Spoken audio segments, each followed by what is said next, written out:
You've seen those light masks almost everywhere now. Celebrities, TikTok influencers, and almost everyone has a mask. And you're questioning yourself if it's worth the investment. Because if you have a limited budget, a $300 or $400 investment is something important to you. And I myself would want to know if it's worth investing those money in a lead mask, or I'd rather spend them on some good skincare products or maybe some cosmetic procedures. That's exactly what we're going to do today. I'll help you understand if you really need this light mask or you'd rather spend those money on something more pleasant. Hi, I'm Dr. Victoria, and today I'm here as your dermatologist sister who's gonna help you and advise you whether spending a huge amount of money from your monthly income is worth for this specific product. And today it is light masks. Today I'm gonna explain how these masks work, what results you can actually expect with different types of masks, and how to pick a mask that's not just gonna gather dust in your bathroom. First, what are we even talking about? The effect of all these type of light masks are based on the phenomenon of photobiomodulation. And that's something that has been discovered more than 60 years ago, actually by a mistake. Before photobiomodulation, we only used lasers to destroy cells, to destroy stuff, to destroy tumors. And in the 60s, one of the scientists trying to prove the effect of laser actually used a very low laser power on mice, noticing that instead of destroying their tumors, he stimulated the growth of their hair. That's how low-level laser therapy appeared. In the 90s and early 2000s, the effect of photobiomodulation was mostly achieved with LLT, which means low-level laser therapy. And the devices which used this technology were quite costly. But recently the same effect could be achieved with LEDs, or laser emitting diodes, which is a much cheaper technology. This is why now you can find this insane amount of masks with quite a good price. What these light masks actually do, they use specific wavelengths of light to stimulate different processes in your skin without burning, peeling, or damaging your skin surface as powerful lasers could do. There are specific colors of the light which translate into a specific wavelength that are used for lead masks, depending on the results you wish to achieve on your skin. It's usually these three. Blue light that has a wavelength between 400 and 420 nanometers and is very effective against propionibacterium that colonizes the pores in acne. But using blue light in acne comes with a downside, risk of hyperpigmentation in darker skin tones. That's why using blue light for acne can be advised for more fair phototypes, but should be very carefully used in people with darker skin tones. The most two common types of light are red and near-infrared, which boost energy production, stimulate healing, wound repair, collagen synthesis, and can reduce redness and inflammation, which is also useful if you have acne. Unlike laser treatments, this type of light is non-thermal, which means there is no burning, no redness, and no downtime. If you're searching for a light mask to help you treat your acne, this is what you should know.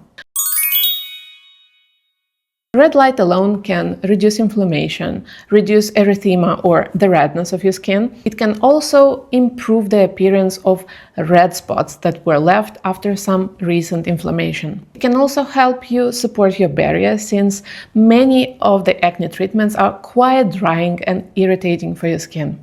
And if you combine red light with blue light, which mostly masks that target acne do, it can help you kill acne-causing bacteria and reduce the size and inflammation of your pimples. But again, remembering the risk of hyperpigmentation, darker phototypes should be careful with masks that combine red and blue light. And I would advise that you maybe use blue light separately for specific pimples and not use it on your whole face. It is important to acknowledge, though, what masks cannot do for your acne, and it is not reducing the amount of oil or the general oiliness of your skin, which means it will not really help with this type of texture or comedonal acne. And we should really understand that lead masks or light masks cannot work alone to treat your acne. It is very important to combine them with a proper treatment.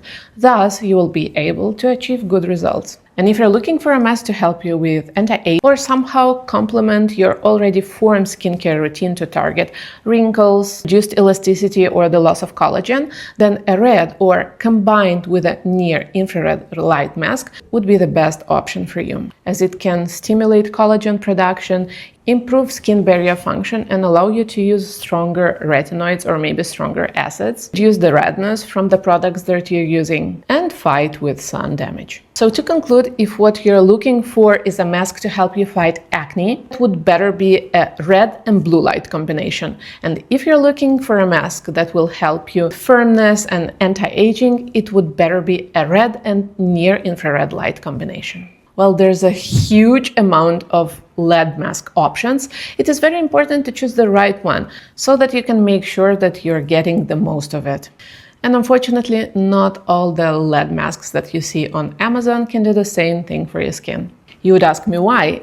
Because the effect of photobiomodulation is not random, and it depends on the right combination of wavelength, time, power, and distance. You cannot choose just a random mask and place it at a random distance from your face and use it for a random amount of time. Because in this case, what you're gonna get is mostly nothing. Here are some important criteria that you should pay attention to when choosing the right mask. First of all, we're choosing the wavelength, depending on the concern we're trying to target: blue, red, or near infrared.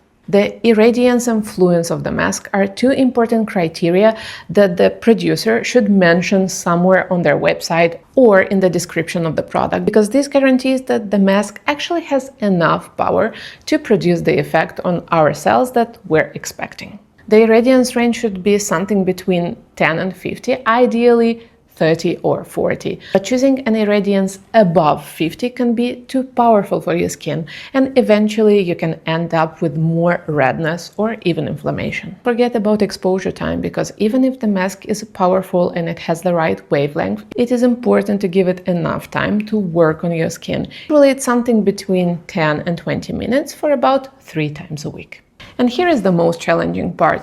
If you're buying a mask knowing that you're not really gonna stick to this routine and you're gonna use it randomly, maybe 1-2 times in a month, then definitely spending a $400 on this product is not worth it. And you'd rather invest this money elsewhere, for instance, for a good retinoid, a good vitamin C, or maybe a wonderful cosmetic treatment. Last but not least is the distance at which the mask is situated from your skin.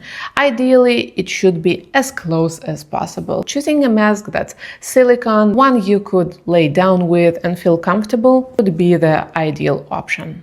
Knowing what to search for in a mask, it is also very important to know what to avoid. Are the masks that don't specify the wavelength or the power, so that you have no idea if this mask actually has enough power to provide any result. I would also recommend that you avoid masks that combine red light with other wavelengths, like orange, yellow, and green, because these ones tend to be less effective. To make it easier for you to combine it with your skincare regimen or your treatment, this is my Derm Sister approved acne protocol if you want to complete it with a light mask. What I would recommend is wearing the mask 3 times a week for at least 10 to 15 minutes, and after that doing your skincare routine combined with your acne treatment, which could be topical retinoid, topical antimicrobials, or topical anti-androgens as recommended by your doctor. I'm also here to remind you that if you suffer from comedonal acne, light masks would probably not give you as much result, and I would invest the money for a LED mask elsewhere. You should also not expect that it will help you control the amount of sebum that your skin produces.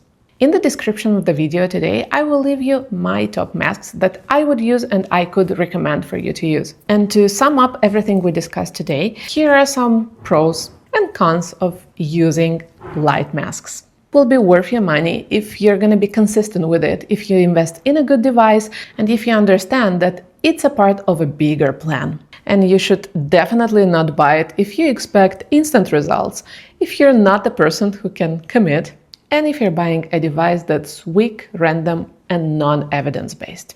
Tell me in the comments below if you have ever used light masks for your acne or to complete your anti-aging routine, and if there is any specific mask that you would recommend us to try.